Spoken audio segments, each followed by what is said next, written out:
Der Eisendrache is a map that definitely grew on me the more I played it. I remember when I first got this map, I thought it was really cool, and then for some reason I really started to hate it, and then I started enjoying it again. And it's weird, but I do prefer a different version of this that I'll talk about later on. But yeah, like normal, we'll do pros, cons, rating, recommendation, and then we'll end it. And I did not do very well this game because I was focusing on not like just surviving, but trying to do stuff. And when I do that, I am terrible at multitasking. So let's get into it. Pros, the setting. The setting is really dope. I really like the castle of it, and something about it. It might be the characters, it might be the bow, like the different bow upgrades, but it really reminds me of Origins in a way. And I think it's a lot of the Element 115 to do it, like happenings with the map as well.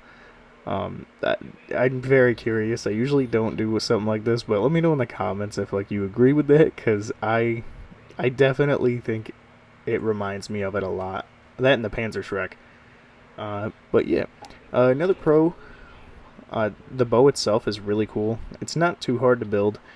It's the same as the Hell's Retriever from Mob of the Dead. You just look for the 3 heads in the wall and feed them a couple zombies by killing them nearby.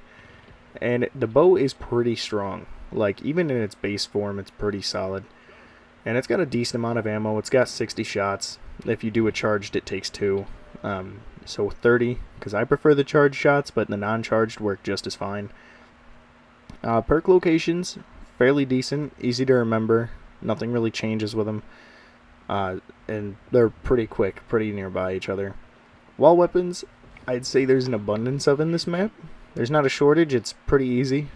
Pack-a-punch, super easy to get. You just have to find the 3 pack-a-punch pieces, and then once you've found all 3, it builds at the 3rd spot you find them in, and then it moves while you play. And you could just look next to where the pack-a-punch can spawn for a little indicator to tell you where it's at, if it's not right there.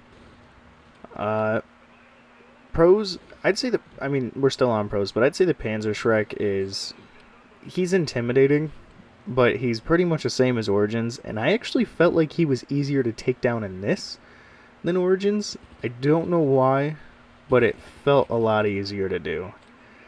The wonder weapons, besides the bow, there's the Ragnarok DG4, which if you've played Black Ops 4, you know what that is.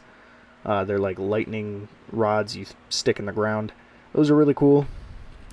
Cons, I'd say the only thing I really don't like about this map is the 0 gravity in the area I'm heading to now.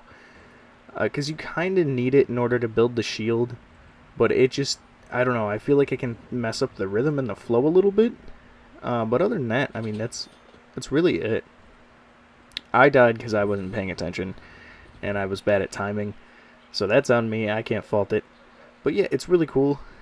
I like that they started pushing the story more and it kept going with this. I didn't know what was going to happen after Giant and Shadows of Evil, because I do remember following the story. I've never really done Easter eggs myself, but I remember that, and I was very curious on where it was going and what exactly was going to happen, and this did not disappoint. So yeah, you know what? I think this map gets 8.5 out of 10. And if you haven't played it in a while, then I would definitely recommend it. I know this map is a lot of people's favorites, or at least up there. For me, it's not one of my favorites, but it is definitely like a super solid map. And I don't have too much against it. Like I said, it's really only that 0 gravity area, which you can totally avoid after you've got the shield built if you want to. So yeah, hope you enjoyed. Hope you're having a good day. If you're watching early on, have a good rest of your day. See you in the next one. Until then, keep surviving. And yeah, the next one, I think I'm going to talk about Modern Warfare 3 in the next video. So, see ya.